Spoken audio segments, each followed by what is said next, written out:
আপুনিতো এটাৰ পিছত এটা মানে ভাল কামেই কৰি আছে আৰু মানে এয়া ডিপাৰ্টমেণ্টৰ টিচাৰে কৰি আছে, খুব ভালকে সুন্দৰকে হয় কাম কৰি আছে। হয় হয়। Best wishes for the today's আৰু প্ৰগ্ৰাম।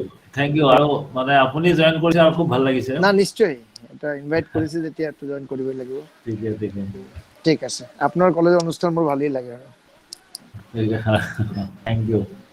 এণ্ড অমিতা বাইদেউ তেখেত ডক্টৰ ৰতন ভট্টাচাৰ্যী হয়, কলকাতাৰ দমদম মতিঝিল কলেজৰ ডিপাৰ্টমেণ্ট অফ ইংলিছৰ HOD হয় তেখেত। হা নমস্কাৰ তেখেত মেডাম। মানে আমাৰ এখন ৱেবিনাৰৰ ৰিচোৰ্চ পাৰ্চন আছিলে।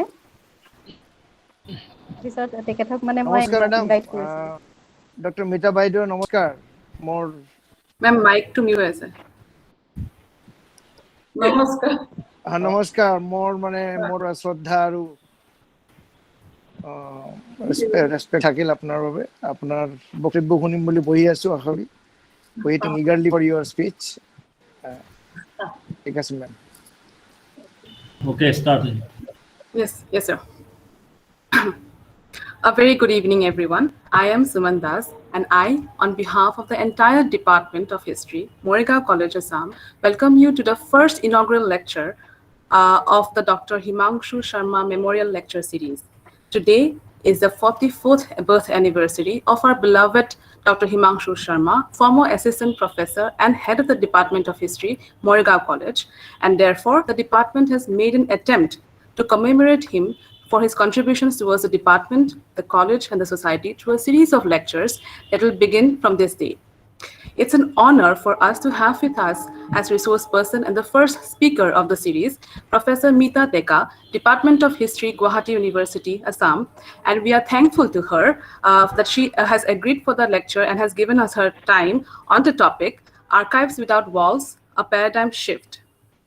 Our chief patron, Professor Jogan Chandra Kolida, head of the Department of Zoology, Guwahati University, and president of governing body, Morigao College, Assam, has been encouraging us all the while for this productive endeavor of the department, and he will soon be joining us.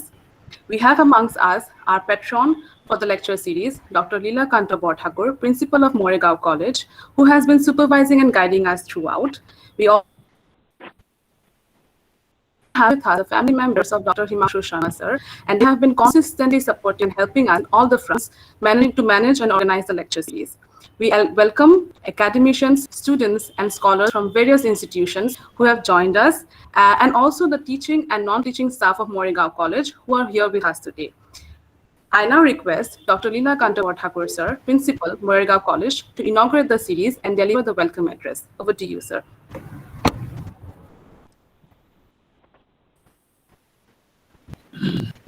Thank you, Shuman Das. A good afternoon to everyone. Honorable Speaker, eminent historian, Professor in the Department of History of Guwahati University, Professor Meeta Deka. Respected Dr. Ratan Bhattacharya, HOD Department of English, Dumdum College, Kolkata. Respected Vice Principal, Morigao College, Dr. Hemalata Sarmah, IQAC members, coordinator and members, HOD of the Department of History, Deepak Kolita, and the other faculty members of the department, Dr. Sarmah Chaudhary, wife of Dr. Himangsu Sarmah, my respected distinguished research scholar, teachers, participants, my dear students. At the outset, I sincerely commemorate and pay my deep homage to the departed soul of Dr. Himangsu Sarmah, who left this world on 24th November 2020. Although Dr. Himangsu Sarmah departs from this earth, he never truly lives. He is still in our hearts and thoughts. We are deeply pained, and the words are no help in expressing the sorrow we feel at this moment.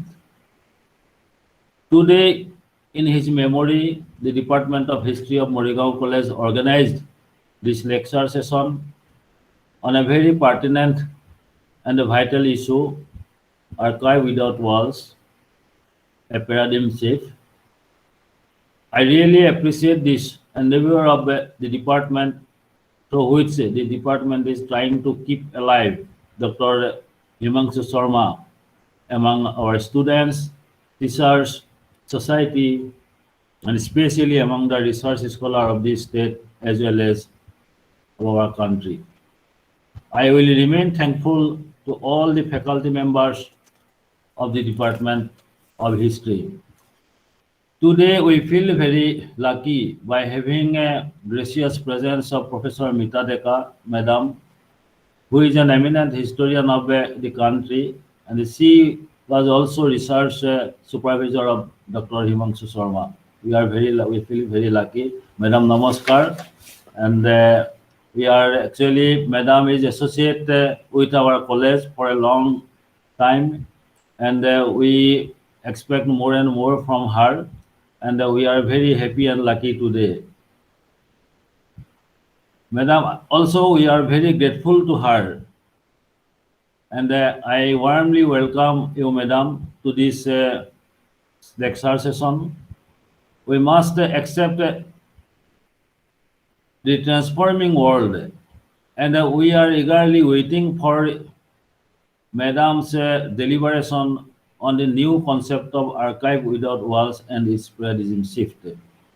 We are also grateful to Dr. Ratan Bhattacharya, who is always encouraging us and who always uh, keep in touch with our college family members. And we are very lucky, we feel very lucky at this moment. And you are here today among us. So thankful, I am very much thankful to you. And he is actually known as a renowned poet also. Recently, number of books has published by various publishers abroad. So I congratulate you from in this platform, and we will also enjoy your deliberation after Madam's session, and we are also grateful to the participants for attending this lecture program and thereby encouraging us. I welcome you all to this program. Finally, I hope that the participants would be enriched with the better knowledge and understanding on the vital issue. With these few words, I declare that this session is inaugurated, and I believe that this would be a landmark event of the history of Morigaon College. Thank you. Thank you all. Thank you so much, sir, for your kind words and your inspiring words. We'll now proceed to the next activity. I would now request Deepak Kolita, Head of the Department of History, Moregaon College, to deliver the introductory note. Himangsu Sharma, as we know him, I request sir to deliver the speech. Over to you, sir. Thank you. Am I audible? Thank you. Thank you, Suman. Respected Principal Dr. Lilakanta Bordhakur sir, and the patron of Himangsu Sarma Memorial Lecture Series. Respected speaker and my teacher, Professor Mita Deka, Department of History, Guwahati University. Respected Vice Principal, Dr. Hema Sharma, Vice Principal, Moregaon College. Respected Ranjit Kumar Kolita, IQAC Coordinator, Moregaon College. Respected Professor Ratan Bhattacharya sir. Respected teachers, scholars, participants. It gives me immense pleasure to share a few words on Dr. Himangsu Sarma as we know him. Dr. Himangsu Sarma was born at Puranigudam on 22nd August 1977. He was the son of late Chandrakanta Sharma and Renu Devi. He passed a matriculation examination from Government Boys School, Nagaon, high secondary from Durham College, and did his graduation from Puranigudam College. A gold medalist from Guwahati University, completed his post-graduation in the year 2002. He obtained PhD degree from the same university under the supervision of Professor Mita Deka. Dr. Sarmah, the topic of his PhD is on toponymy of Nagaon district. Dr. Sarmah has published article in national and international journal of repute. His PhD thesis has published in 2017 by Petris. He also wrote many stories in Bismoy, and he also loved poetry. He joined in the Moregaon College as an assistant professor in the year 2006 and take the charge of HOD of the Department of History Moregaon College in 2018.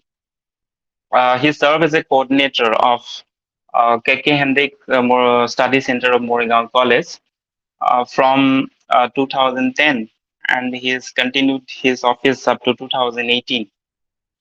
Under his supervision and his guidance, the Study Center of Moregaon College was declared as a model center by KK Hendik State Open University in 2016.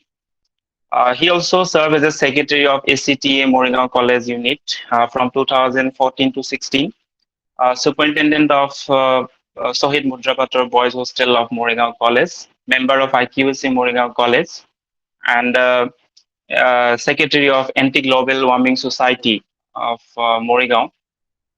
And also he's a life member of Northeastern History Association. He also nominated by Department of History, Guwahati University as a member of Syllabus Review Committee. Today is a 44 birthday of Dr. Himangsu Sarmah, and this is an attempt to remember him through this kind of academic activity. We are very much thankful to Professor Mita Deka ma'am for giving us consent as a speaker of the inaugural session. We are also thankful to our principal sir, Dr. Lilakanta Borthakur, for his constant support to organize this event. We are also thankful to our chief patron and GB president, Professor Jogen Chandra Kolita sir, for his advice and support, and also thankful to the family members to support to organize this event. We have a lot of memory with Dr. Himangsu Sarmah sir, and due to the time constraint, we cannot speak all these things. So now I would like to request Suman Das to carry on the further program. Over to you, Suman. Thank you so much, sir, for your words, for your warm words. We'll now proceed to the next activity. I am requesting the family member, Dr. Himangsu Sharma sir's wife, Dr. Sharda Shri Chaudhary. She is an assistant professor in the Department of English, Moregaon College. I request ma'am to speak a few words for us. Over to you, ma'am. Am I audible, Suman? Yes, ma'am, you are. Good afternoon, everyone. Honorable Principal Sir, Moregaon College, Dr. Lilakanta Borthakur, respected Vice Principal Madam, Dr. Hemalata Sharma, esteemed speaker of the first lecture of this lecture series, Professor Mita Deka, respected Dr. Ratan Bhattacharjee Sir, HOD, Department of English, Damdam Motijhil College, honorable guests and participants across various disciplines. At the outset, I express my sincere gratitude to the college authority and to the Department of History, Moregaon College, for planning and organizing this lecture series in fond memory of my husband, Himangsu Sharma. It's a very difficult task to say something about a person who means the world to you, because it is difficult to decide what to say and what not to say. At the same time, it is the most cherished task, as one can go on and on and on, singing praise of the loved one like a minstrel. A man is known by his deeds in this life, and a man is remembered for his deeds after life. Today, on my husband's 44th birth anniversary, We are commemorating him because of the good deeds that he has done and the exemplary attitude towards life, towards work, towards human relationships that he has shown to all of us. Whatever he did is overwhelmingly splendid and exemplary. In these years of togetherness, I have known, and many of us who had the opportunity of working together with him and of being with him also know that what it means to have a beautiful mind, what it means to love without expectations, what it means to have a true friend and an honest critic, what it means to render selfless service to your friends, relations, to the workplace, and to the society at large. In his short span of 43 years, Himangsu has discharged several responsibilities as an employee, as a teacher, and as a responsible citizen. He was the coordinator of Krishnakanta Handike State Open University Morigaon College Study Center for a period of almost 10 years. He was the unit secretary of Morigaon College Teachers Unit from 2013 to 2015. He was the IUMS coordinator, the head of the Department of History. He was instrumental in drafting the SSR for assessment and accreditation by NAC in 2019. He was the president of Ananya, an NGO that took its birth under his initiative, in the capacity of which he has shown the extent of selflessness to which a person can go in the service of mankind. He was also the secretary of Anti-Global Warming Society, Morigaon.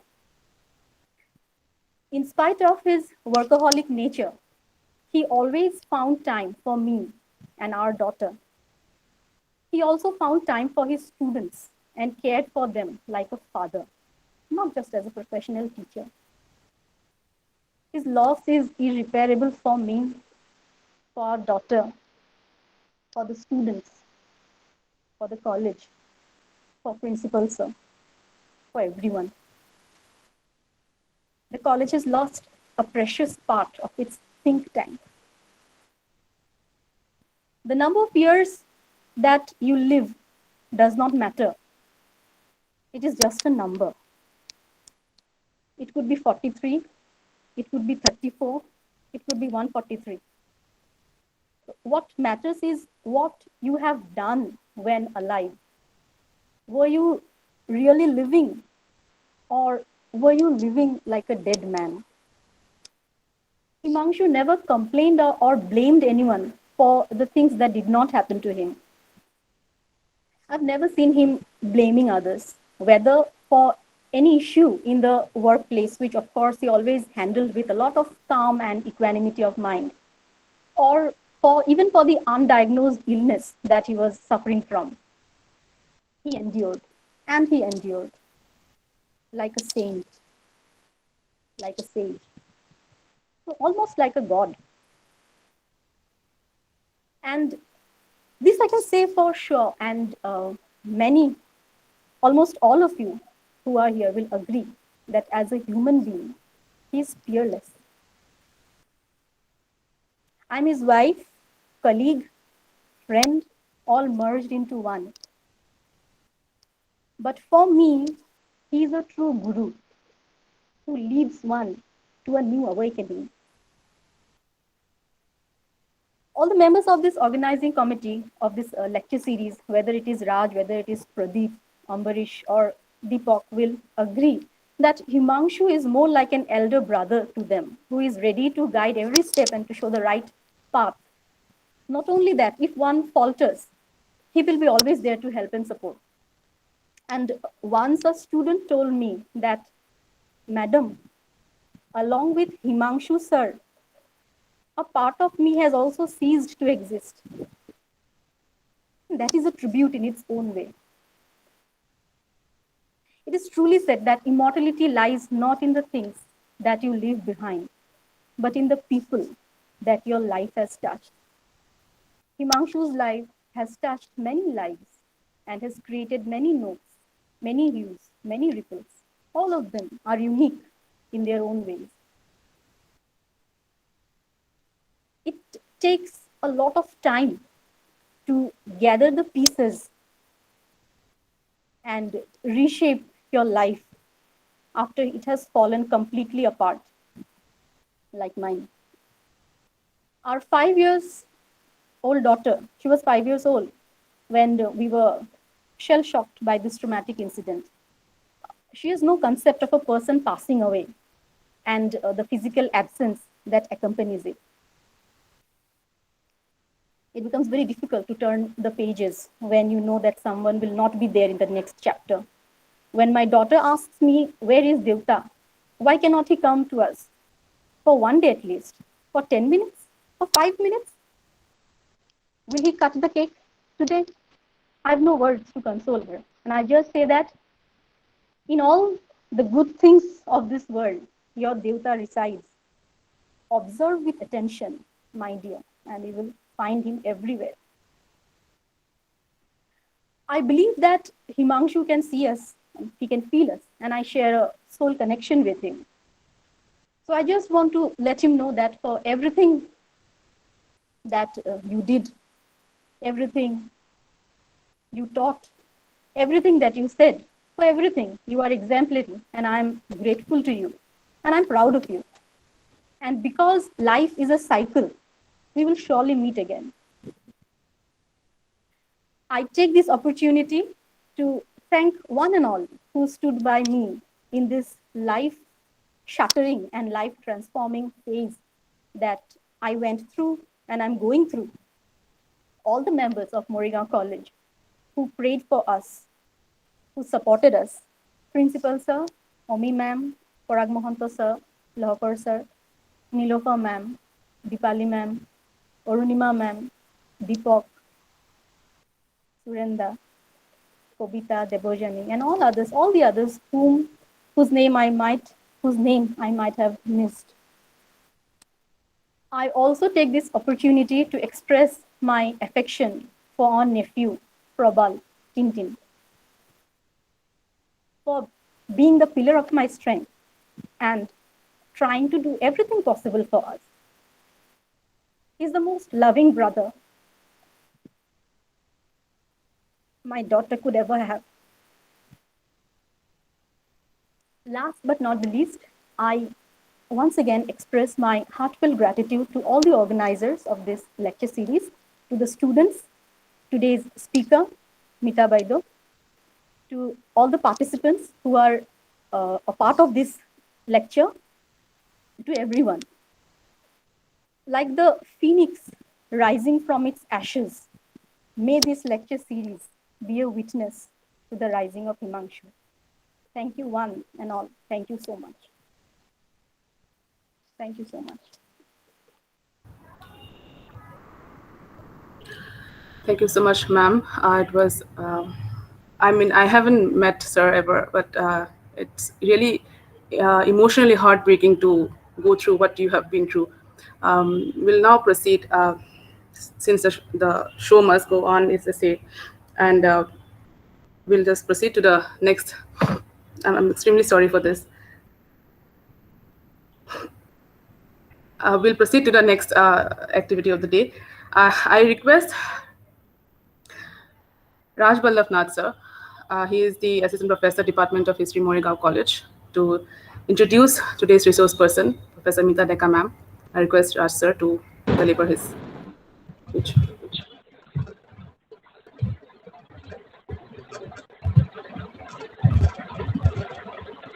First of all, I'd like to remember Himangsu sir on his 44th birth anniversary, and I have Rajballava, mic to unmute कर रहे हो. Please unmute your mic.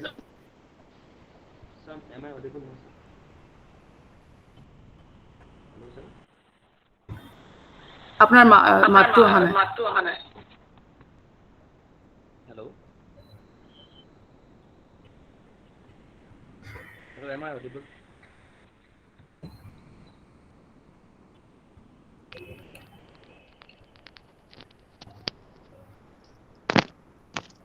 Hello, Raj.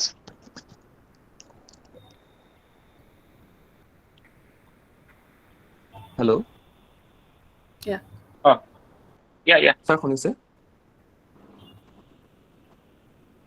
শুনা Am I পাইছো। audible? You are You, audible. Yes. you proceed, please. Okay. Thank you, Suman.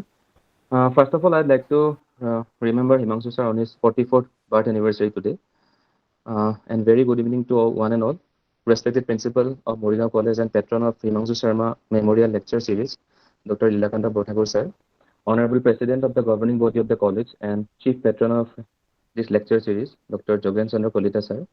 Respected Resource Person, Mita Deka ma'am, Dr. Sardasri Chaudhary ma'am, Deepak Kolita sir, my colleagues Suman and Nikhil, and all the organizers of this lecture series, esteemed participants and scholars who have joined us in this academic venture.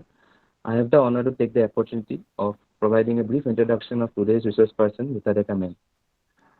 Mita Deka is a professor and former head Department of History at Guwahati University. She completed her master's, MPhil and PhD under the Northeastern Hill University, Meghalaya, and taught history at St. Anthony's College, Shillong for 12 years before joining the Department of History at Guwahati University in 1997. Her specialization is in modern Indian and Northeast Indian history.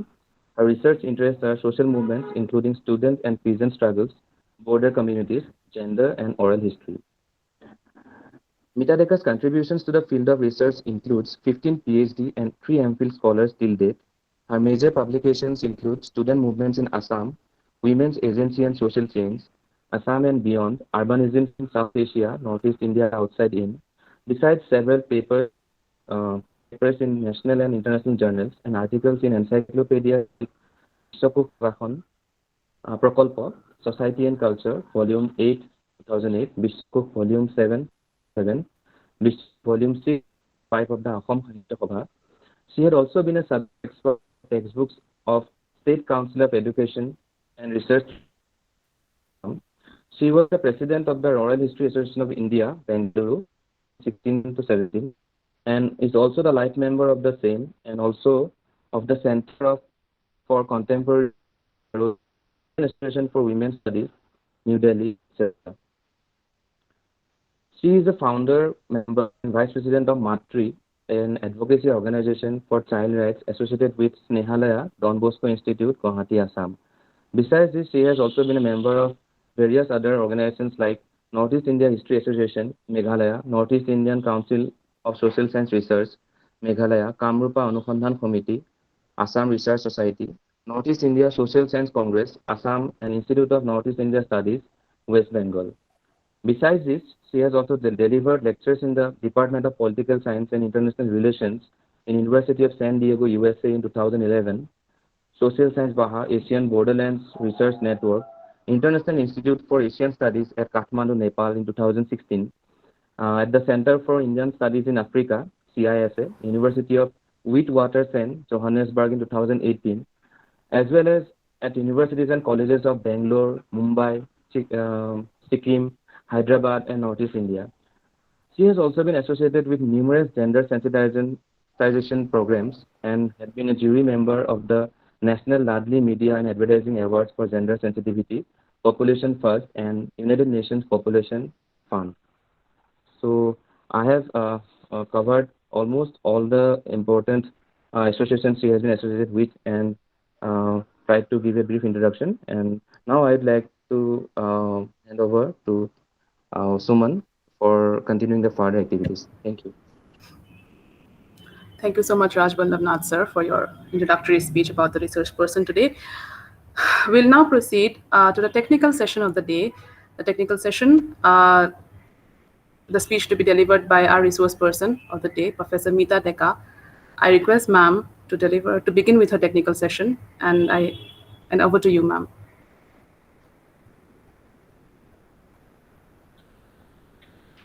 Thank you, Suman, and thank you. And thank you, Raj, for your very generous introduction. A very good evening to Dr. Lilakanta Bothakur, Principal, Morigaon College, to Deepak Kolita, the Head, Department of History, to Shraddha Shri Chaudhary, Department of English, and Dr. Ratan Bhattacharya for joining us, and also to Vice Principal Horman, right? And all present here. I'm here this evening with mixed feelings because it's not only heartrending, but it's just not easy.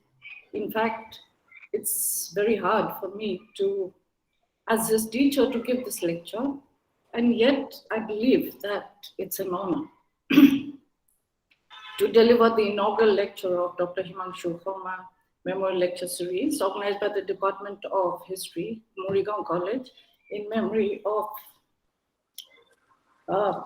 my dear research scholar, Dr. Himangsu Sarmah, on the occasion of his 44th birthday. I met him a few months before fate took him away, and he was so happy to take us around the campus, to take us to his home, to meet his family, to show his garden, to discuss so many things. And he also saw us off. And I didn't know that that was the last time that I last saw him. And I was communicating with him through WhatsApp till May 2020. Till 6 months later, I get this call giving me the most shocking news. And I just couldn't believe it because I saw him as hale and hearty, not a single trace of being sick. Well, I guess that this is a very harsh reminder to all of us here, all of us present here, that the law of nature, the impermanence, the transitoriness of life, that we're all born to die, and that nothing is permanent, nothing is forever, not when our good days or our bad days, they just come and go. So whatever arises also passes away. So as a person, Himangsu was very kind and very polite, and he was very different. He wouldn't celebrate his daughter's birthday, he would, celebrate his daughter's birthday not by the usual birthday parties or not by supplying food at an orphanage or an old home. You know what he did? He would bring all the orphan children to his home and make his daughter enjoy the meal with them. I think this is a very, very different way of thinking. Then again, he was a very silent philanthropist who bought a gypsy. And you know why he bought a gypsy and not a fancy car? Because he would use it to drive all the way alone to Buragaon district to provide relief to the flood-stricken people, to more interior villages, to provide the erosion-stricken people, to help them build embankments, pay for the education of children. And again, he would help poor children of government schools with fees and books. He would provide women weavers with raw materials and marketing strategies. He even provided I'm requesting all the participants to kindly mute their mics. sanitation items during COVID times at a time when he himself was not very well, because he was not able to, was not very well. And he also initiated the promotion of tourism in Morigaon. I describe him as a silent philanthropist since he did not want any media attention or publicity of any sort, nor did he even let anyone take pictures when he was on such a mission. So in his short life, he tells us so many things. He tells us to make our lives more meaningful and not restrict ourselves to our careers and jobs, but also help society in every way we can, materially or emotionally and with love. May we observe, a minute of silence now to pay respect to the departed soul.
Okay, thank you.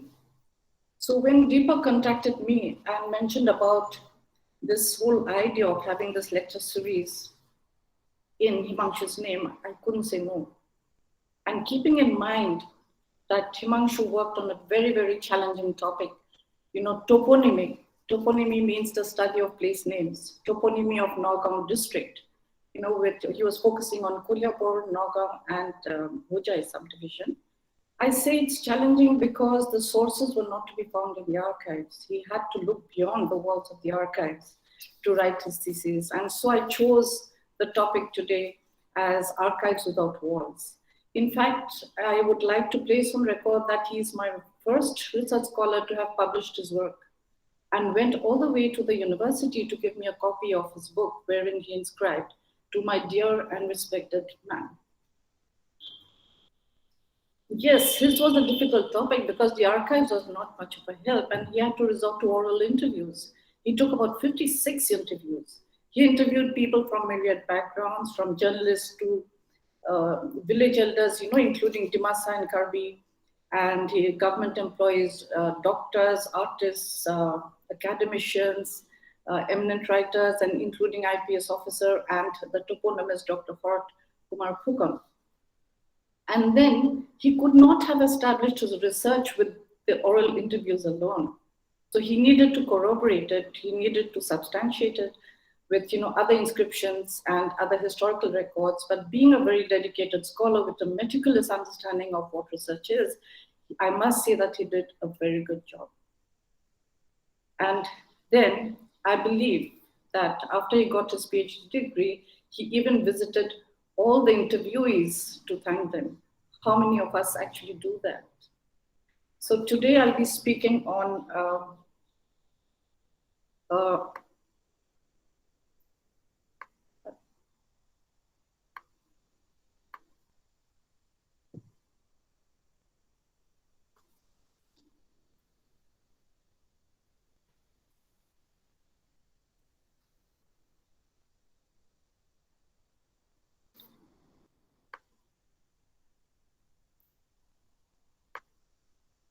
okay.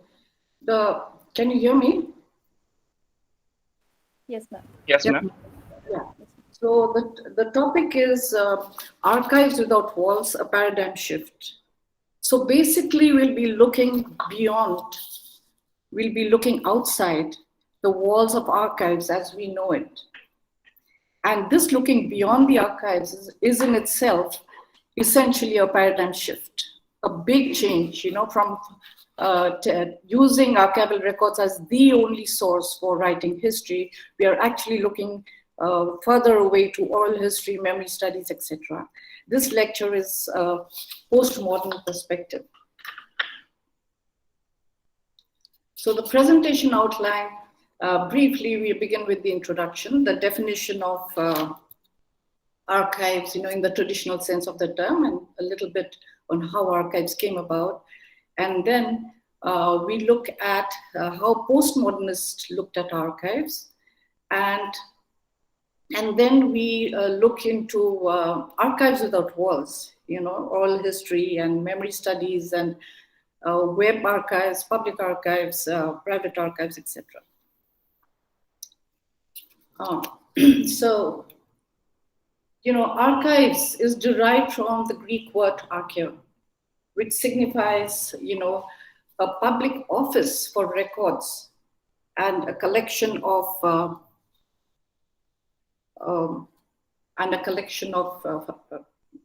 old public documents.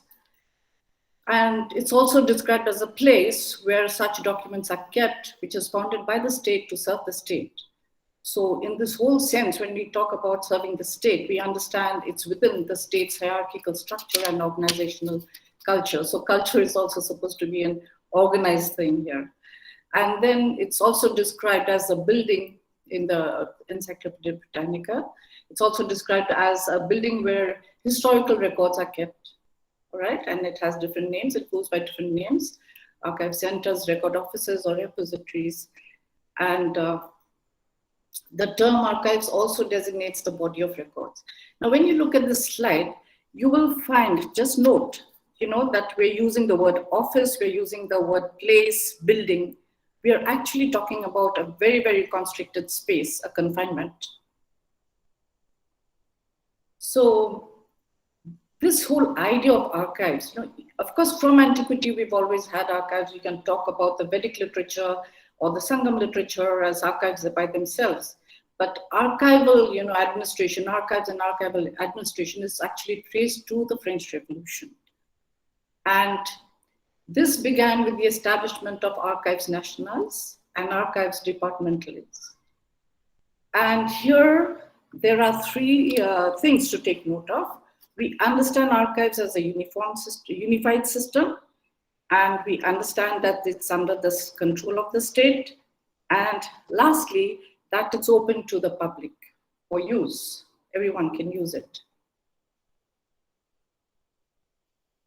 So the postmodern critique of archives is, Jacques Derrida, he looks at archives as the residence of an archon. An archon is a magistrate, strict magistrate of ancient Athens, whose duty was to preserve, guard, and interpret official documents. Just note those three words: preserve, guard, and interpret official documents. And even in India, when I don't know if the deputy director of the Assam State Archives, Arnab, is here, he would agree that when they begin, they have to undergo an orientation course for record management. And they strictly adhere to the Public Records Act of 1993. I'll just read out to you clause 3, and you will understand what Derrida means by preserve, guard, and interpret. Clause 3.1 states, the central government shall have the power to coordinate, regulate, and supervise the operations connected with the administration, management, preservation, selection, disposal, and retirement of public records under this Act. So you can understand what Derrida meant by describing it so. So he says it's something like a house arrest, where you will never find a spontaneous live. Requesting everyone to kindly mute their mics. So he says that there can be no archive without classification and hierarchy. Mintu Saikia, I'm requesting you again, please mute your mic. Mintu Saikia. Mintu Saikia. Is a form of repression. You note the word classification because, in the archives, all records are classified records and they are also declassified records. Classified records means that the files relating to the public records are classified as top secret, secret, confidential, restricted, etc.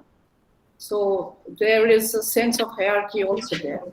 So that causes repression. Whereas Michel Foucault, he says that the archive is an active and controlling system. Note the word active. It's not only a controlling system, but it's an active system.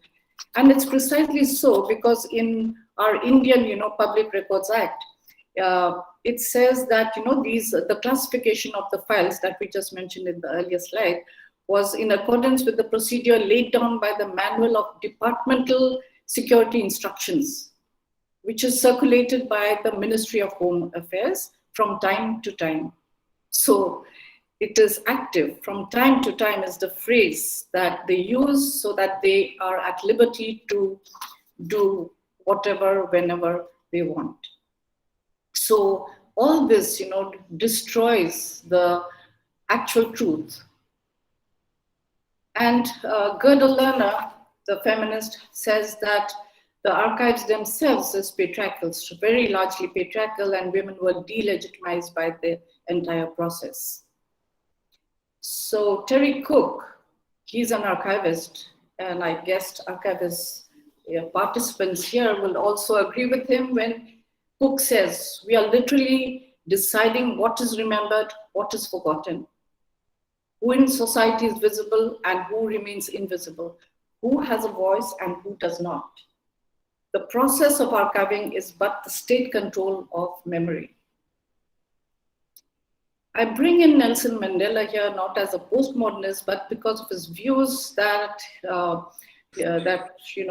entailed following the decolonization process after apartheid came to an end, where he was put into prison, Nelson Mandela, and he has witnessed the burning of documents, official documents, for 3 days and 3 nights, continuous burning of the documents, and that is the power of the archives. He describes it as a tool which manipulates the politics of remembering and forgetting, a tool of subterfuge, where they can maneuver, they can manipulate. It's a trickery, and it's also a tool to conceal and a weapon to reveal. So you can twist it and turn it whichever way you want.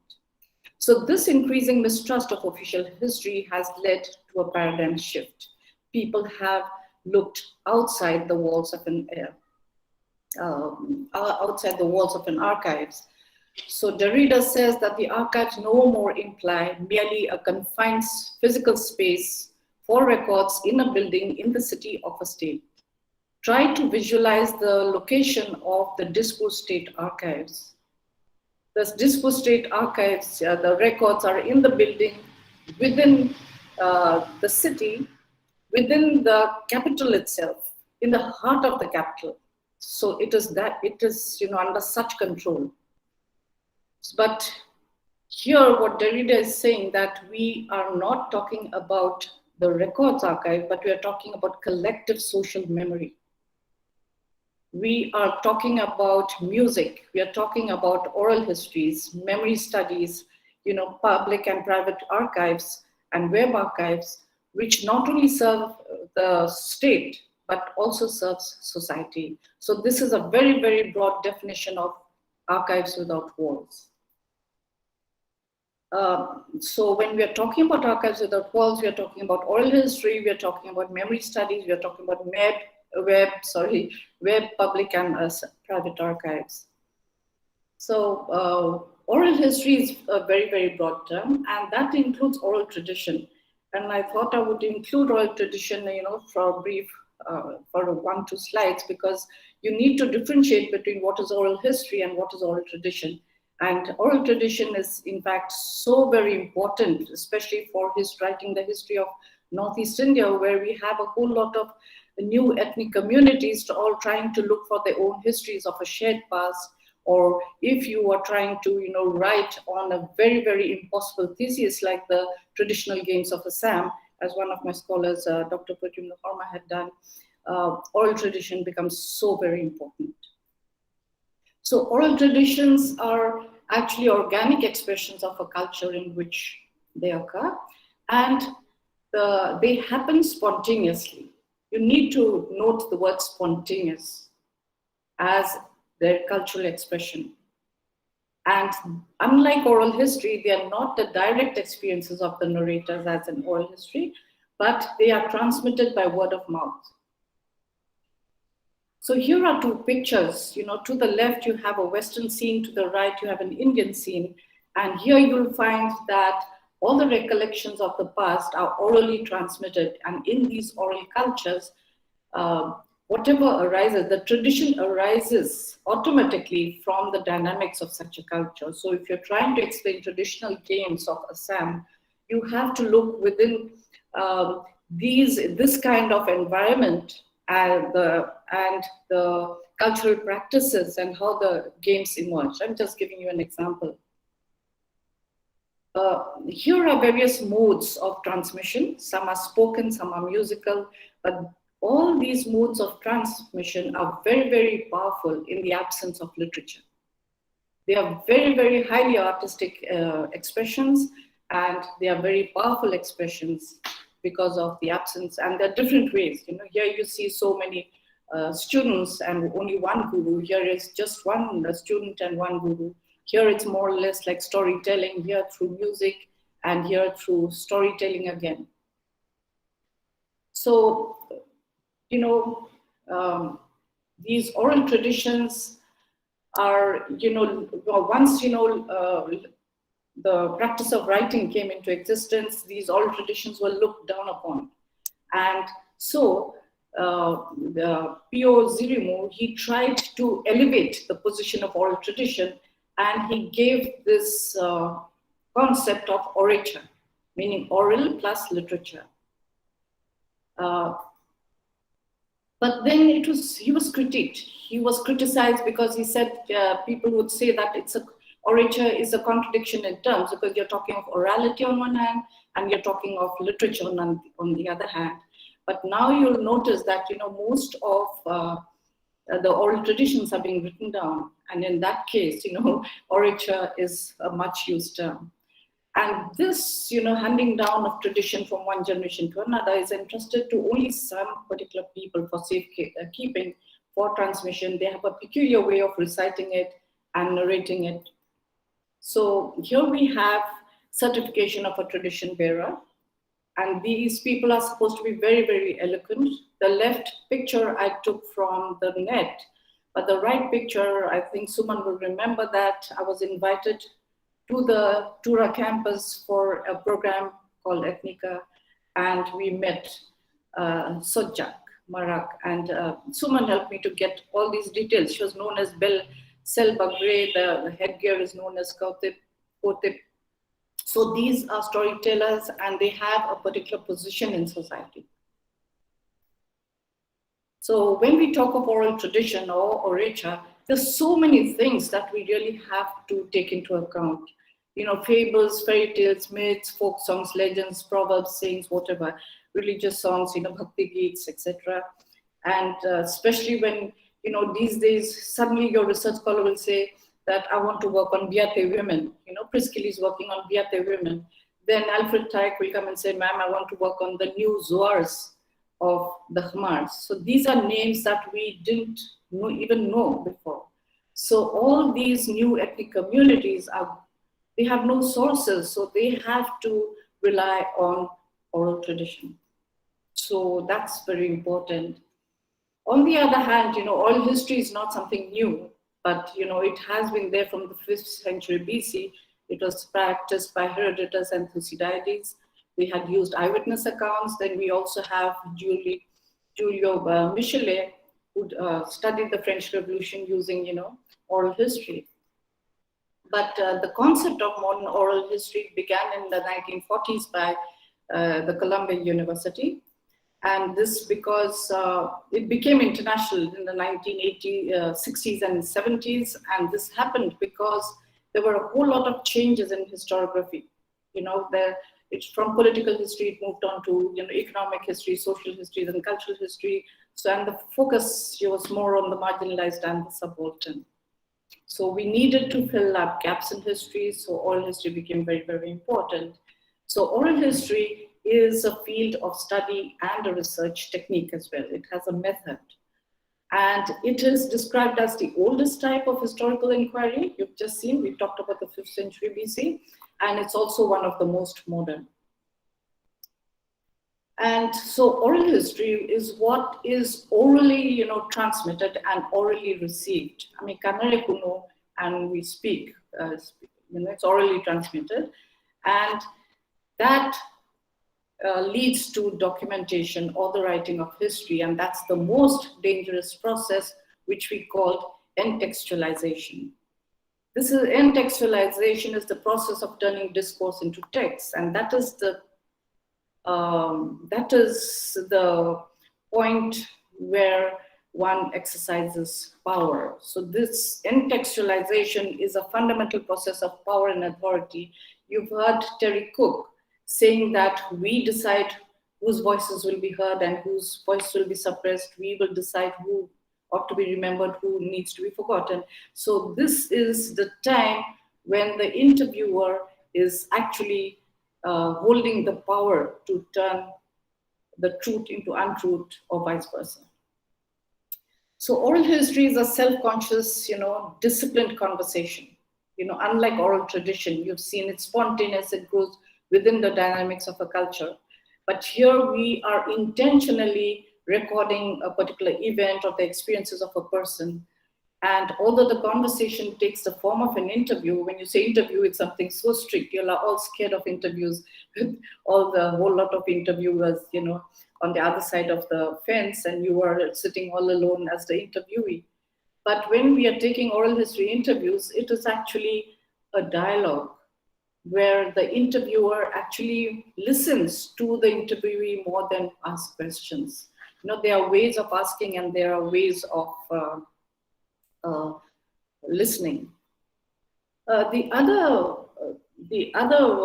field that has become very, very popular recently is memory studies. It's a multidisciplinary tool.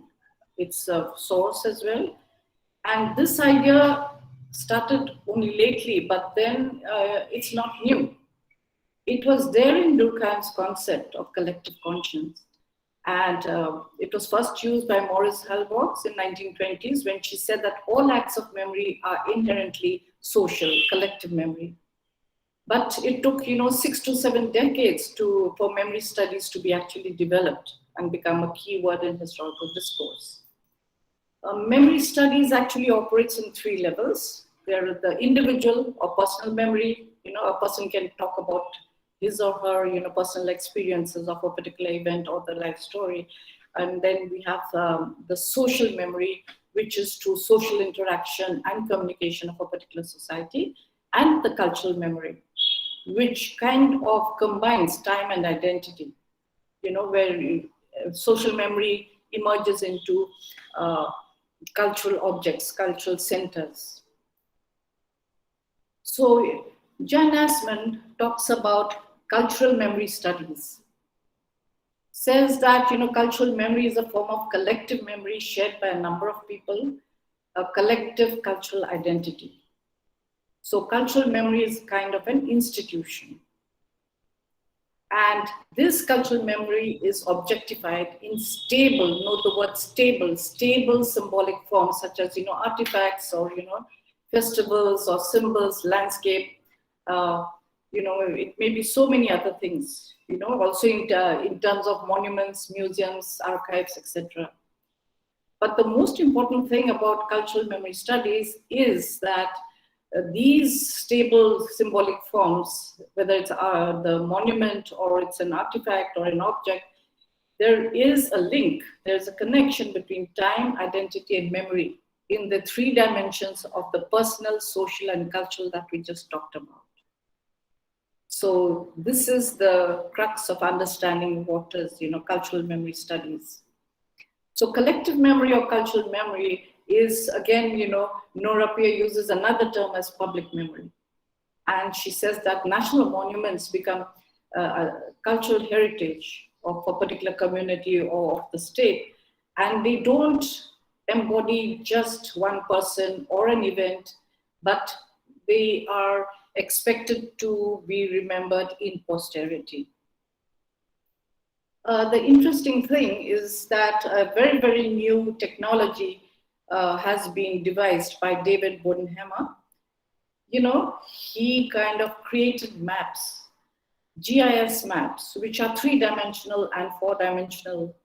And, when he uses these maps, people can actually see the places. He first used it to understand Indianapolis of the 1960s.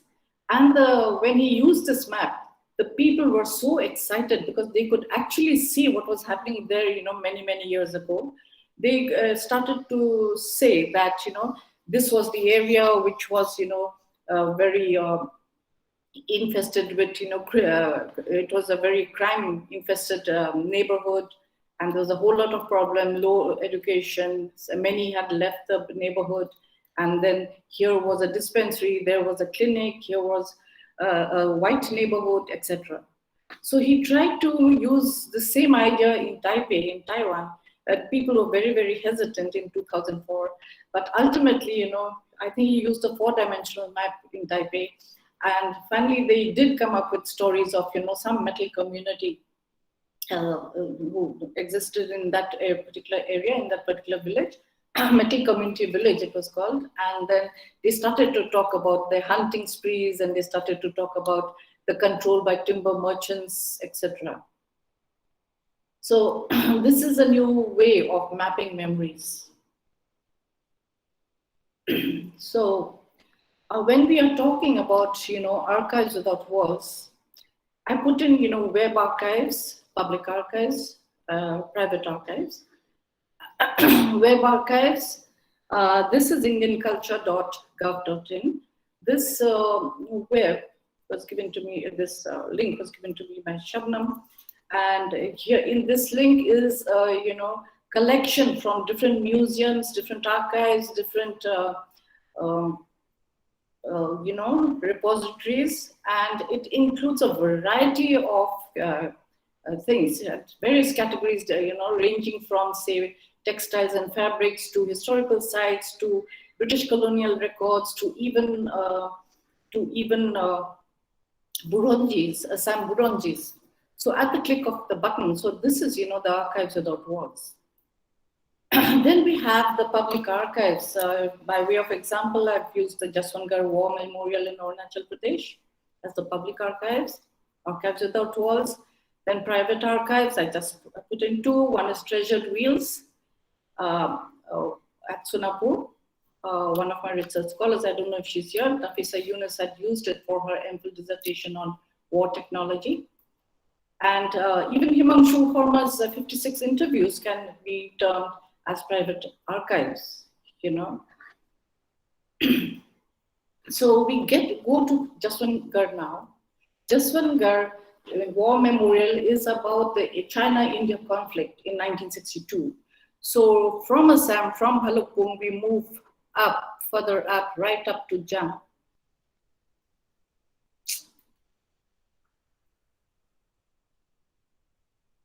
Right up to Jam, which is about 13,700 square feet above feet above sea level, and the road is very, very tedious, very bumpy road and very precarious, because if you fall down the gorge, you're gone for life.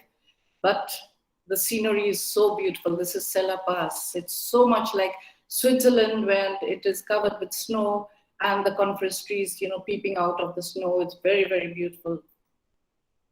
So this is the memorial stone of Jaswant Singh. Jaswant Singh belonged to the Garhwal Rifles, and it is said that in the Battle of Nuraram that was, fought in 1962, he fought it alone against the Chinese. You can see these bunks, these are bunks. What he did, he flitted from one bunk to the other, from this bunk to another, to show the Chinese that there was a continuous volley of shooting when there was only one person. He tried to show that there were many people here. But then there are many narratives, saying that, one of the local people reported to the Chinese that it was only one man fighting. Some say that he was smoking a bidi under a tree. The Chinese saw the smoke, and therefore they caught him. Many stories as to how Jaswant Singh was actually caught, and some even had romantic stories, like, he was in love. Sela and Lola were two sisters, and he was in love with Sela, so he was trying to protect Sela's place.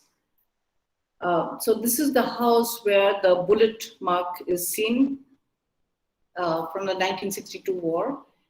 And what you need to remember of this monument, of this Jaswangarh Memorial, is that it's the connection, the crucial tie between the past, the present, and the future. So here is a living idea, the present idea. You notice that this is a bed, they believe that his spirit is still there, and that he actually sleeps there, and therefore the sheet is crushed, and every morning they replace it with a very ironed sheet. They believe that it is his spirit that is guarding this area, that is guarding this region. So the present is connected with the past. Like I told you, it's a very tedious journey. So when you see these signboards, tea is served free, or take a break, have a cup of tea. These are such pleasing sights when you see that. And especially when you go to a warm, hot cup of tea and, very hot jalebis, or sometimes you get pakoras. So it's a very, very inviting place. So this is Jaswangarh. So this is an archives without walls, a public archives. It's become a cultural monument, a national monument. The other archives without walls is a private archives called Treasured Wheels. I won't show you the whole video because it'll take a long time.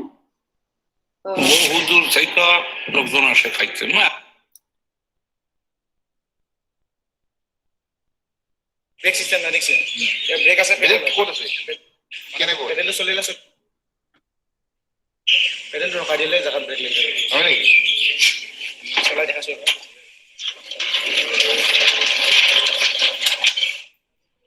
It's not showing, right?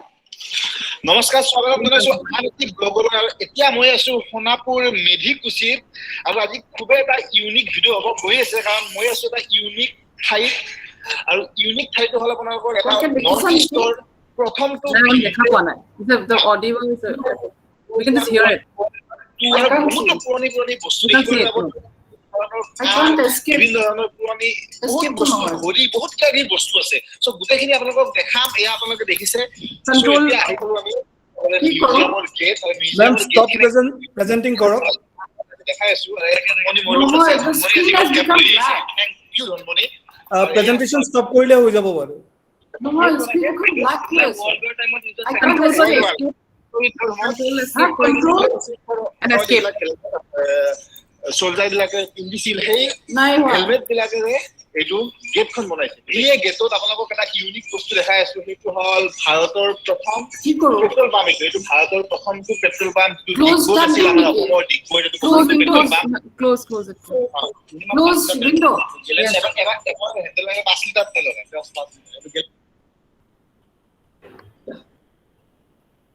ইমান ভালকে OLA আসলে এতিয়াহে এইটো কাম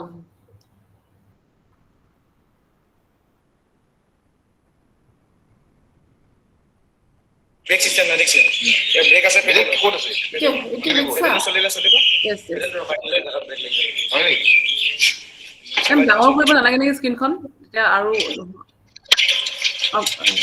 আহিছে Yeah, but I won't show you the whole video. নমস্কাৰ স্বাগতম জনাইছো আন এটি ব্লগৰ এতিয়া মই আছো সোনাপুৰ মেধিকুছিত আৰু আজি খুব এটা ইউনিক ভিডিও ছিল সেই হেলমেট বিলাকে এইটো গেটখন বনাইছে এই গেটত আপোনালোকক এটা ইউনিক বস্তু দেখাই আছো সেইটো হল ভাৰতৰ প্ৰথম পেট্ৰল পাম্প এইটো ভাৰতৰ প্ৰথমটো পেট্ৰল পাম্প যিটো ডিগবৈত আছিল আমাৰ অসমৰ ডিগবৈত এইটো প্ৰথমটো পেট্ৰল পাম্প বস্তু আছিল যিখন তেওঁ প্ৰথম কালেকচন কৰিছিলে দাদাজনে যিজন দাদা এই গোটেই মিউজিয়ামটো চলাই আছে সেইকাৰণে এইখনক মাদাৰ অফ মিউজিয়াম বুলি কয় এইখন কাক দিগা ইয়াৰ ইঞ্জিন পিছত আগত দি আগত নেকি আগত দি খোলা পাৰি নেকি এইটো দিকি আগত পিছফালে হল ইঞ্জিন সুইচাইড ডোৰ বুলি কয় সুইচাইড উল্টা ন এইটো কিমান চনৰ গাড়ী হ'ব 1947 গাড়ী এইখন Fiat Topolino. Yes. Only 2 seater. Yeah, দুখন হ্যান্ডেল মাৰি ষ্টাৰ্টিং হ'ব এটা হ্যান্ডেল ঘূৰাই ষ্টাৰ্ট হ'ব আৰু এখন the Italian city car Mickey Mouse model Mickey Mouse গোটেই ৱৰ্ল্ডৰ 8খনৰ ওপৰত নাই গোটেই ৱৰ্ল্ডৰ 8খনৰ ওপৰত নাই ইয়াত এখন আছে মিস্টাৰ বিনক সকলোৱে জানে পপুলাৰ এটা মিস্টাৰ বিনছ কাৰ এখন মিস্টাৰ বিনৰ গাড়ীখন এইখন দেখিছে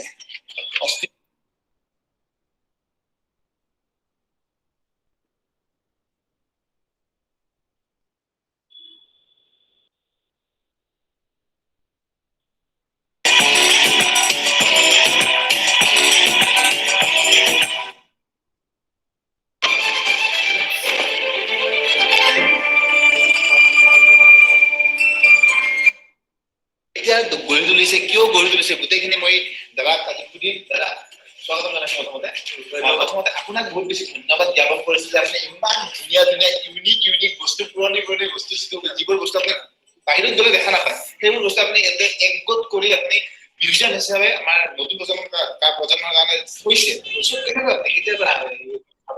প্ৰথম কেতিয়া আৰম্ভ কৰিছিলে মোৰ প্ৰথম আৰম্ভ কৰিলে মই হয়তো এনেকে ক'বলৈ মোৰ ল'ৰালি কাল মই স্কুল যেতিয়া মই 7, 4, 5, 6, 7 সেইখিনি মই একচুৱেলি অৰিজিনেল মই ডিব্ৰুগড়ৰ পৰা ওলাই আহিছোঁ তো ডিব্ৰুগড় যেতিয়া মই স্কুললৈ আপ ডাউন কৰোঁ তেতিয়া মই ঘৰৰ পৰা যেতিয়া স্কুললৈ যাওঁ তেতিয়া এঘৰ মানুহৰ ঘৰত এখন গাড়ী দেখোঁ তেওঁৰ নাম আছিলে বসন্ত ঘোষ সেই বসন্ত ঘোষৰ সেই গাড়ীখন মই সদায় চাওঁ তেওঁ ঘৰখনৰ বেলেগ এটা এনভাইৰনমেণ্ট তেওঁ কেতিয়া সময় অটোমোবাইল ইঞ্জিনিয়াৰ আছিলে মই বিখ্যাত মানুহ আছিলে তো যেতিয়া মই সিফালেদি যাওঁ সদায় মই ভাবো যে চাওঁ আৰু ডাঙৰলৈ গাড়ীখন সদায় মোৰ মনত সেইটোৱে ভাব ডাঙৰলৈ গাড়ীখন ডাঙৰ হৈ যেতিয়া মই চাকৰিত জইন কৰিলো জইন কৰি প্ৰথম মই সেই গাড়ীখন ডিব্ৰুগড়ত বিচাৰি গৈছো বিচাৰি গৈ তেওঁ নাই তেওঁলোকে ইয়াৰ পৰা গুচি যোৱাৰ পিছত বসন্ত ঘোষ গুচি যোৱাৰ পিছত বেলেগে সেই গাড়ীখন কিনিছিলে তাৰ পৰা বেলেগে কিনিলে তাৰ পৰা বেলেগে কিনিলে 3-4জন মান পাৰ হোৱাৰ পিছত এঘৰ মানুহৰ ঘৰৰ এটা তৰ্জা বেৰৰ ঘৰৰ বেক চাইডে কচুনিৰ মাজত এই গাড়ীখন পৰি আছিলে যিখন গাড়ী ৰেনল্ট 4CP মিউজিয়ামে দেখাইছে সেইখনে কিমান চন সেইখন 89-90 সেই গাড়ীটো মই উলিয়াই আনি ডিব্ৰুগড়তে মই তাত সম্পূৰ্ণৰূপে বনালো বনাই প্লেটফৰ্মত আমাৰ সকলো মানুহ কমনলি আহি চাব পাৰে আৰু চাই যাতে তেওঁলোকে জ্ঞান আহৰণ কৰে আৰু এই লৈ মই তেনেকে প্ৰথম আৰম্ভণিটো তেনেকে আৰম্ভ হ'ল মই মেডিকুচিত এই বস্তুটো মই 30,000 টকা ভাড়া লৈ যেনে তেনে নিজৰ পইচা মেইনটেনেন্স কৰাৰ কাৰণে মানুহ এটুকুৰা জাগা দিয়াৰ কাৰণে তেওঁ সেইদিনাখন কথা দি থৈ গিয়াৰ লগাই ফিটা দি টানে তাৰ এই আৰম্ভণি তাৰমানে মোৰ উদ্দেশ্যটো এইটোৱে যে আমাৰ পৃথিৱীত প্ৰথম অৱস্থাত আমি জংঘলত কেৱত এনেকে কৰি আমি আছিলো তাৰ পৰা কেনেকে আমি ডেভেলপ হৈ আজি আমাৰ এই পৃথিৱীখনৰ এই এনভাইৰনমেন্টটো ঘৰলৈ উঠিলে এই এনভাইৰনমেন্টটো কেনেকে একেদিনাই ষ্টেপ বাই ষ্টেপ এনেকে হৈ আজি আমি এই এনভাইৰনমেন্টটো ডেভেলপ হৈ এইখন 10 চনৰ 1910 তাৰ পৰা 30-50 এনেকে ডেভেলপ হৈ আজি আমি এই অৱস্থা নাই আপোনালোকলে যে সেই আগতে সেই ৰয়েল এনফিল্ডৰ স্কুটাৰৰ বিষয়ে ক'লে চাগে ৰয়েল এনফিল্ডৰ স্কুটাৰ আছিলে বুলি বহুতে নাজানে বাইকখন হেৰি দি এইখন তেনেকে Ariel red hunter golden soldier কিনে এইখন ইউজ কৰিছে ইয়াত 3টা নট ইউজ কৰি সেকেন্ড ওয়ার্ল্ড ওয়ার ইউজ করা 500cc এখন তেনেকে Ariel red hunter golden plus 650cc হেমালি নহয় ঠিক তেনেকে সানবিম ঠিক তেনেকে হন্ডা এনেকে আমি ডেভেলপ হৈ আহি আছো এইখন হ'ল প্যাৰাট্ৰুপাৰ বাইসাইকেল সেকেন্ড ওয়ার্ল্ডৰ ব্ৰিটিছ চলজাৰ কিনে এখন ইউজ কৰিছে ইয়াত 3টা নট ইউজ কৰিলে ই ফল্ড হৈ যায় ইয়া এটা নট লুজ কৰি দিলো ঠিক তেনেকে এইটো এটা নট লুজ কৰি দিলো ঠিক এইটো এটা নট লুজ কৰি দিলো তো এখন প্ৰথমে কৰে কি এইটো এটা ফল্ড কৰি দিলো এইটো ঘূৰ খাই গ'ল এনেকে কৰি ইয়াৰ পিঠিত বেল্ট এনে বান্ধে মানে কি জাম কৰে ওয়ার্ল্ড ওয়ার ইউজ কৰা সাইলেন্টটো এনিমি যেতিয়া আহিব তেতিয়া কি বজাই দিয়ে শব্দটো দিয়ে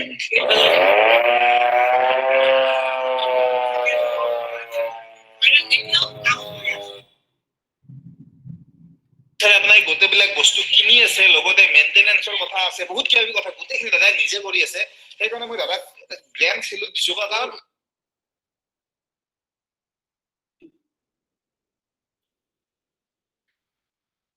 Hello? Can you hear me? Yes, ma'am. Yes, ma'am. Yes, ma'am.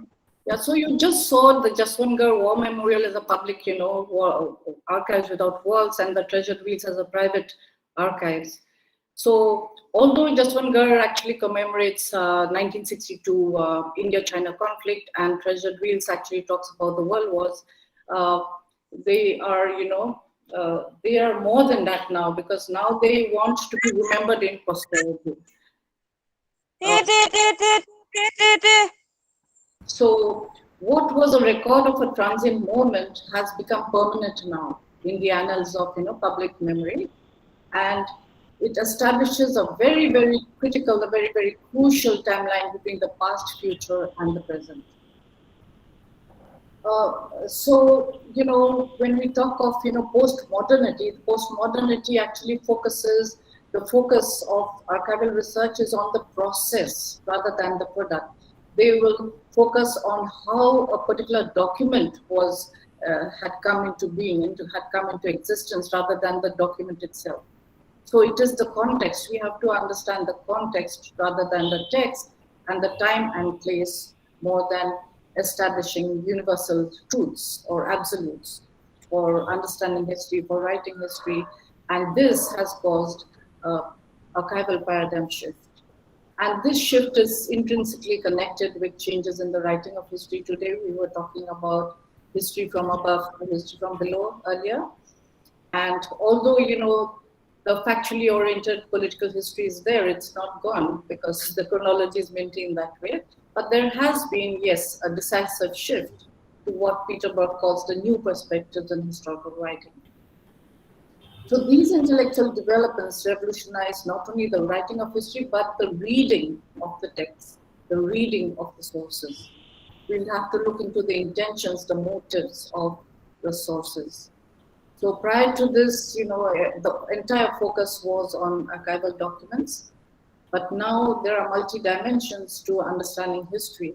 And that requires a search for, new and unconventional sources, a re-examination of existing sources, whether you want to talk about ethnic communities or you want to talk about the women or the labor, the peasant or the worker. We need to look for very, very unconventional sources. And that paradigm shift has, extended our horizons of inquiry. And not only that, it has also extended our approach to writing history. So the archives are looked upon as sites of, documentary preservation, which are rooted in various national and social contexts, in artifacts of culture, in oral history, in memory studies. So archives, according to postmodernists, they provide very tangible evidence of memory of not only the state, but also of individuals and communities. And because, memory has been institutionally defined, it is a very, very powerful tool because it produces knowledge, it legitimizes political systems, and it constructs identities. So three very powerful forces there, so far as the archives are concerned. So these archives are not mere historical repositories or storehouses, but they are complex of structures, processes, epistemologies, the philosophies of different theories that have come up. We need to understand all this, at the intersection of, scholarship, at the intersection of cultural practices, politics, and technologies all taken together. So I'd like to conclude by saying that it's an entirely new insight where we see archives as an essential, powerful, and apparatus to the professional historian that serves not just the society, the state, but also the society. That's a new responsibility that's being added to this whole idea of archives, the responsibility towards serving societies. And this marked paradigm shift from being, mere repositories of old records to something that is, virtual, archives beyond walls, where at the tab of a button, at the press of a button, you get a whole lot of, archival documents. So that has facilitated research, and so has oral history, memory studies, and also the public and private archives. So, as usual, I like to, make my conclusion with Sato's statement that historians need to pay attention to memory, folktale, and anecdote. Even the small instances are very, very important, what we call the footnotes of history. So practices and acts which resist historiographical authority or institutionalized knowledge discourses, unquote. So thank you. Thank you so much, ma'am, for this extremely explicit, elaborate, and interesting session. It's always a pleasure and it's always inspiring listening to you with or without the walls. Uh, we'll now proceed to the interaction session. I have been told that there will be an interaction session. I'm requesting all the participants here, if they have any queries or they want to ask something to ma'am, they can kindly proceed doing so. If there are any questions on behalf of the participants, if they have anything to say, they may do so.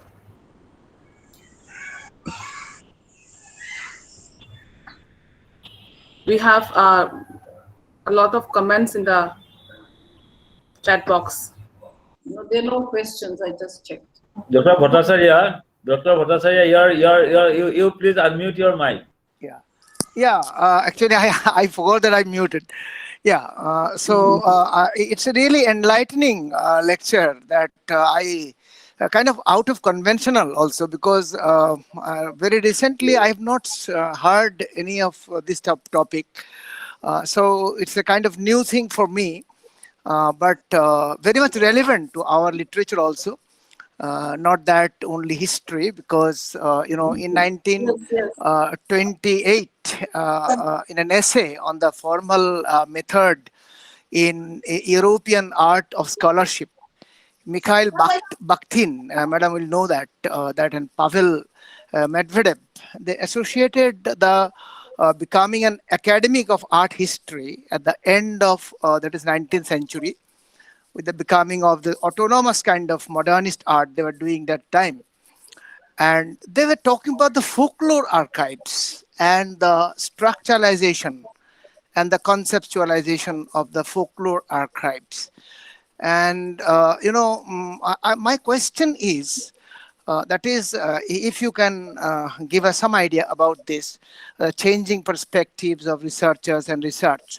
From that point of view, is there any theory that can dictate the social agenda of archivists who stand as protectors of evidence to ensure the social relations which may be pursued on objective grounds, that is, on the grounds of evidence of fact and act, And, there are some digital archives called Digital Archives of Salman Rushdie, for example, and some archives purists might call all of these artificial collections. But what I want to ask you, that how it is helping, if there is a theory for the folk life archives, because nowadays these are the oral traditions that you are mentioning in your lecture. It is also very much important that this without walls, that is very much helpful to explore the folklores for the archives. What is your idea about this? Yeah, I think actually they have been doing this in the West. In the West, the archives have become much more broader in perspective. Yes. They include music and they include, folk tales, etc. Yeah. But India, I think they are trying, like I just showed you that web link. They are trying to put in certain things. It's growing now. It's a very new web link that, that's Indian culture. Yeah. So maybe they will work on that. But so far as Assam State Archives is concerned, I think the deputy director is here. I don't know, he's not well actually. He could have given us some idea. But from what I hear is that, the government, because it does not yield much revenue, the government is not quite interested in the state archives. They're even thinking of shifting the venue to some income. That is true. Yeah. So the whole idea of connecting society with this is still not there so far as the Assam State Archives is concerned, or maybe even National Archives or even West Bengal Archives. It's still in the traditional state. Now, do you feel that there should be a theory of the archiving, that is social agenda kind of thing, that is? Of course. Yeah. Yeah. Yeah, because it's so important. Like I was telling you, one of my students had worked on the traditional games of Assam. It was not just easy. It was just not easy to work on that. And Northeast is very rich. Northeast very It's rich in so, folklores and everything. yeah, So yeah. I think that is the area So, where. yeah, and don't forget that we also have a whole lot of ethnic movements from the 1960s with the Language Act, and then 1980s after the Assam movement. All these ethnic movements are actually looking to establish their own ethnic histories, their own shared past. Yes, Like I was telling you, new names are coming up now, the Zoars, the Biates. So everyone is trying. So they have to connect to folklore.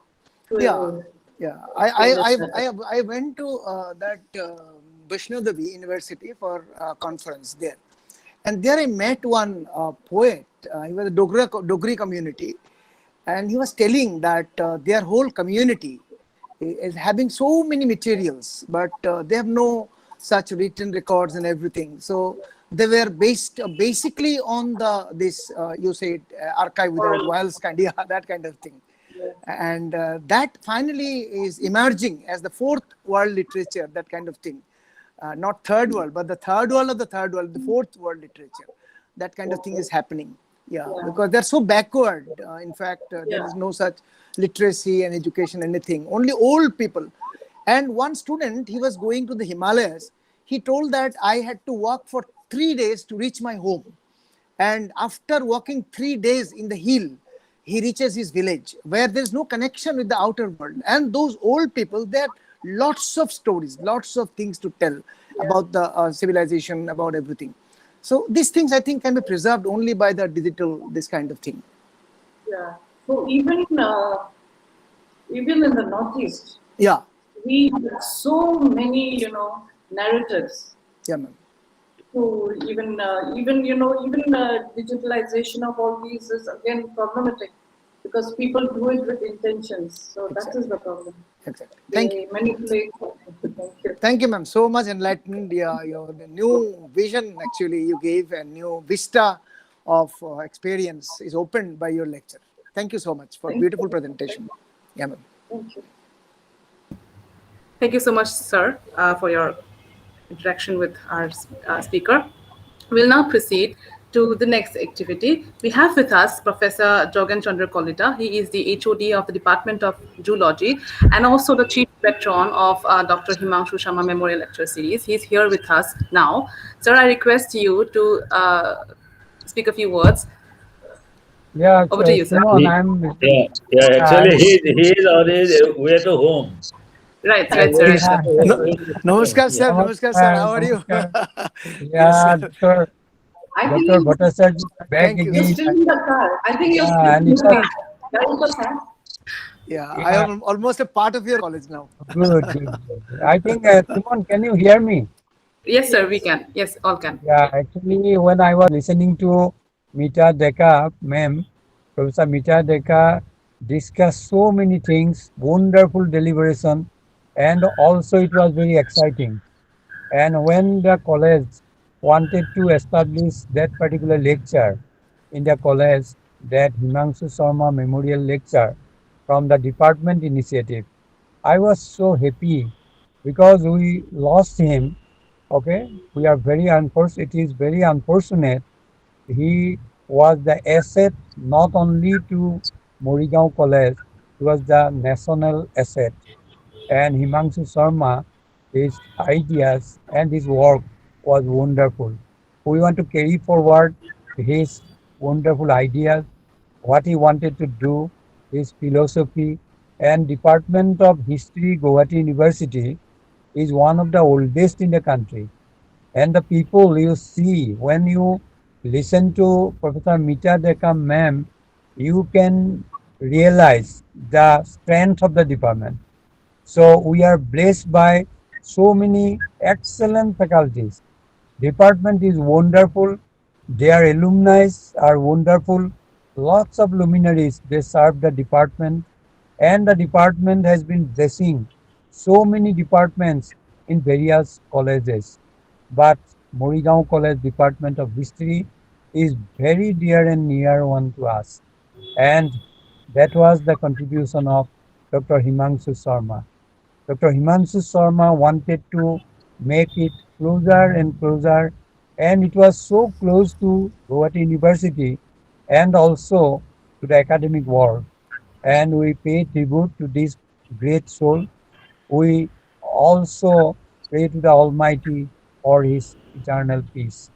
I am very happy that principal is very dynamic, and Dr. Lilakanto Borthakur was always discussing about this particular very important series and how to start and who will be the first lecturer.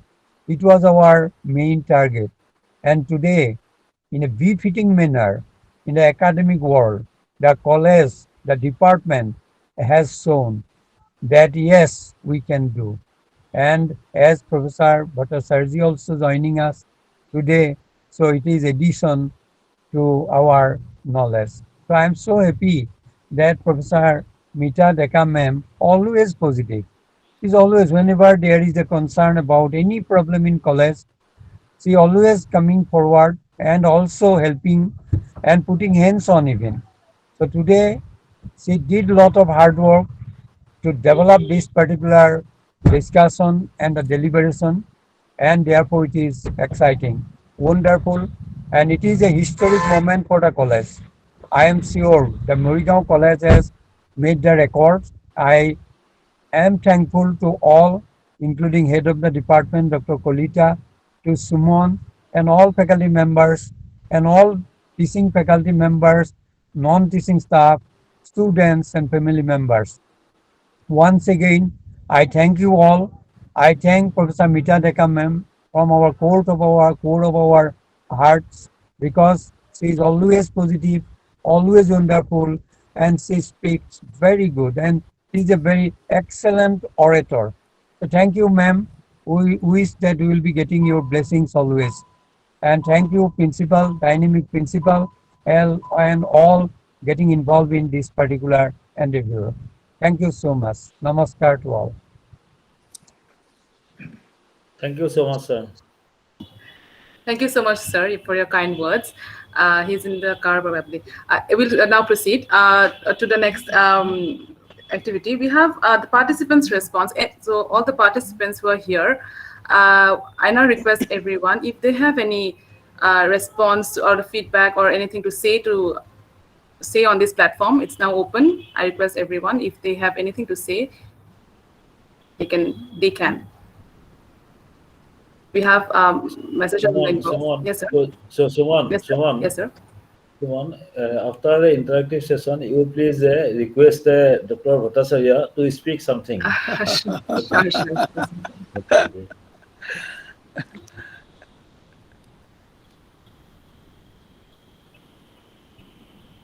If the participants, I think Smita, I was told Smita Deori is going to say something if she's here. Smita Deori, are you here? Yes, ma'am. Yeah. My name is Smita Deori. I'm a student of 4th semester. First of all, I thank Mita Deka ma'am for her wonderful presentation. I thank Principal Sir of Morika College, Dr. Lilakanto Borthakur sir, Deepak sir, Suman ma'am, Raj sir, for organizing this session. Uh, Himangsu sir was very kind, sincere, and helpful person. He was very supportive. He was a great instructor, responsive, and my gratitude to him for all he have done, which I will never forget. I truly appreciate him and the time he spent helping us, and he was always supporting us. Ma'am, I really miss him a lot. He was very good. Thank you, ma'am.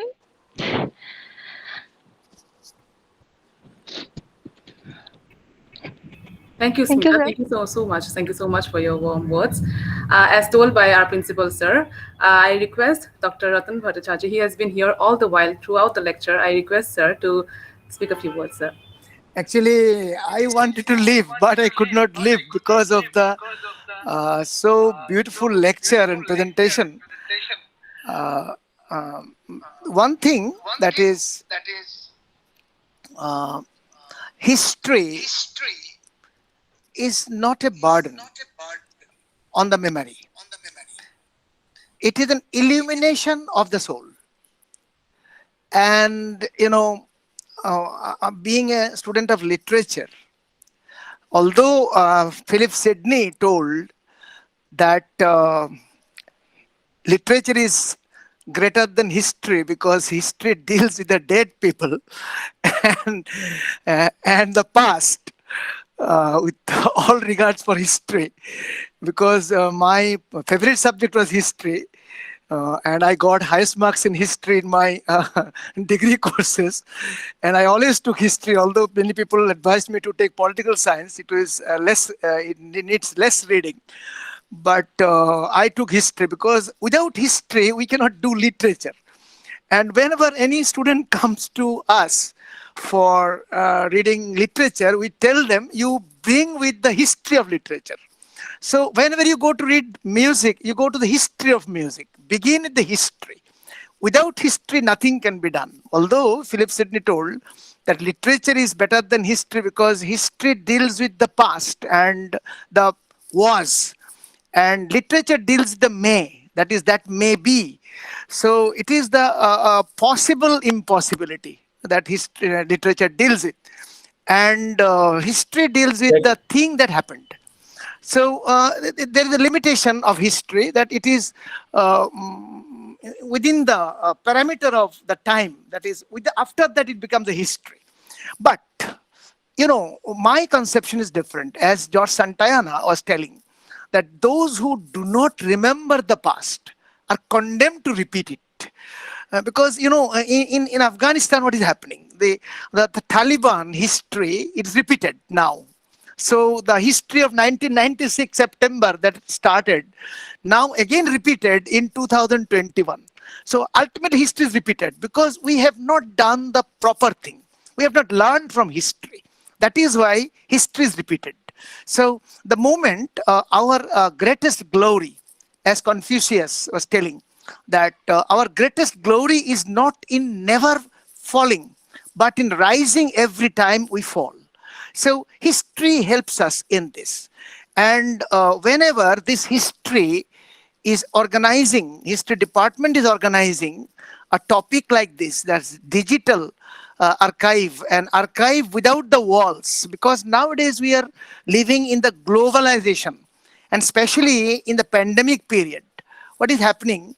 We are all now getting digitalized. Even India, that was not thinking, even imagining that it will go digitalized so early, because of the compulsion of pandemic and lockdown, the whole education system is becoming now archives without walls. So I think that is a kind of necessity, is the mother of invention. And the moment we are learning things because of this necessity, and history here is becoming a pack of not lies but truths about events that never happened, told by people who were not there. So that history is the version of past events that people have decided to agree upon. It is not my words, it is Napoleon Bonaparte was telling that history is the version of past events that people have decided to agree upon. So I think whenever it is a kind of necessity that we have to go beyond the written text, beyond the existing text, we have to go beyond the walls. It comes at a period when we are all within the walls. In the lockdown period, we are all within the walls. And within the walls made us learn how to go without the walls. So this is a positive thing of the negative effect. The positive effect of a negative thing. So this happened. And today's topic that history department has organized, I think it has a multi-dimensional efficacy.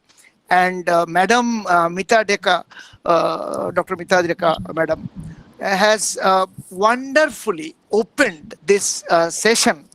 And I think it is not a history, it is a historical session, in fact, organized by the history department of Morigao College. So I am very lucky and fortunate that I got chance to speak a few words on this session. And thank you very much, Principal Sir and Professor Jugen Kulita Sir. He always loves me, and whatever I say, wrong or right, he justifies it. That is the one plus point. So all think that I am scholar. Actually, I am not. So I am thankful to Dr. Jogen Kolita sir for associating me with this college, and Principal Lilakanta Bhattakur and Professor Sharada Sri Chaudhuri, who introduced me to this college. So now it is really a pleasure to be with you in all these sessions. Thank you so much, madam. May I say something? Namaskar. Thank you very much. Actually, Dr. Bhattacharya, actually, to my opinion, I am what it is just past. Thank you, sir. May I I am say here something? only for the past. Thank you, sir. May I say something? Actually, you know, And one thing is very important. That is, past is only true because present is fleeting and future is not come. So ultimately, past remains the concrete reality. Every moment we are getting into the past. So without history, you cannot imagine of the future or the present. All are going to the past.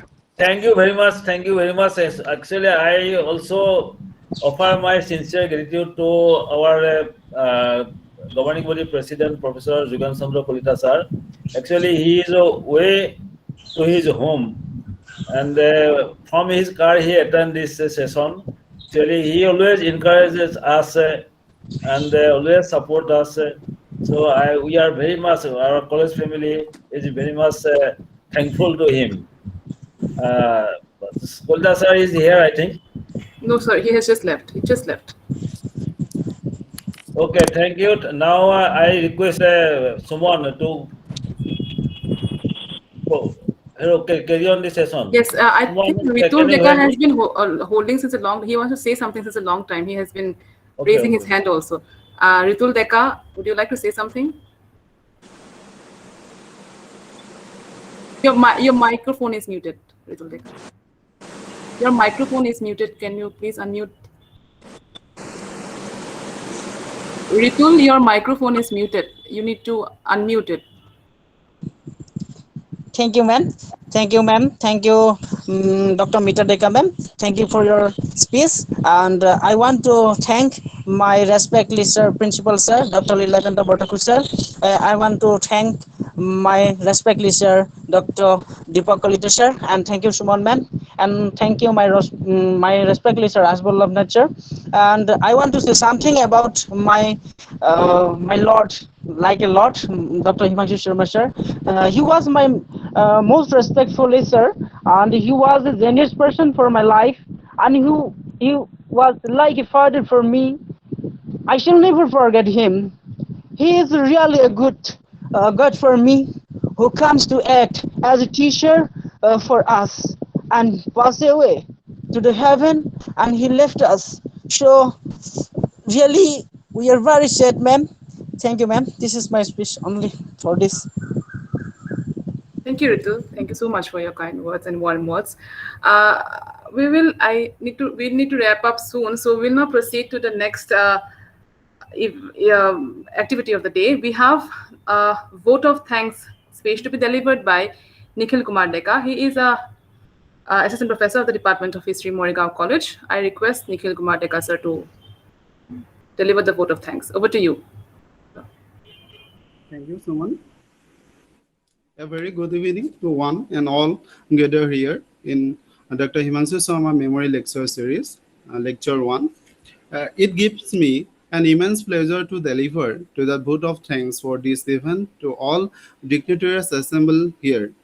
My heartfelt thanks goes out our Chief Patron Professor Jugan Chandra Kolita sir, HOD, Department of Geology, Guwahati University, and also President of Governing Body of Morigao College. I would like to thank our beloved Principal, Dr. Lilakanto Bhattakur sir, who inaugurated this wonderful lecture series. I would like to thank today's speaker, Professor Mita Deka ma'am, Department of History, Guwahati University, who honored this program with inspirational thoughts. I would like to thank Dr. Ratan Bhattacharya sir. I would like to thank our beloved Vice Principal, Dr. Hema Somar ma'am. I would like to thank a coordinator and members of IQAC Morigao College. My heartfelt thank goes out our beloved Dr. Charadasi Chaudhary ma'am, wife of Dr. Himangsu Sarmah Char, and all the family members who giving a constant support this memory lecture series. I would like to thank Deepak Kalita sir.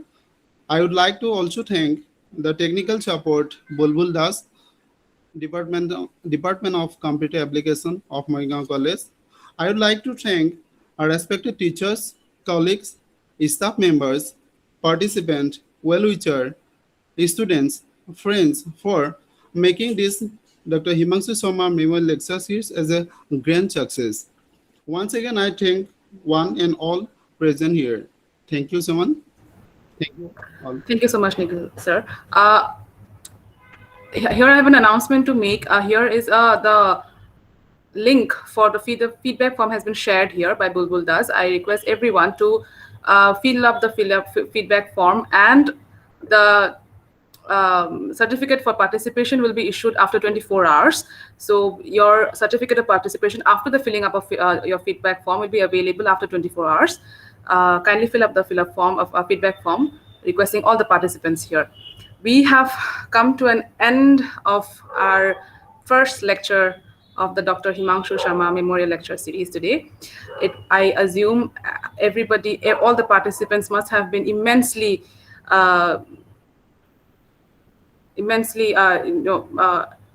enlightened by today's lecture by our esteemed resource person, Professor Mita Deka, ma'am.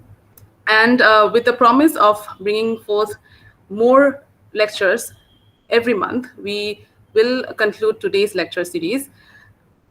With that end, we'd like to conclude today's lecture here, thanking everyone for your kind and valuable time. Everyone, whoever has been a participant of this first lecture series, I'm thankful to each one of you on behalf of the entire Department of History of Moigaon College. We'll meet soon again.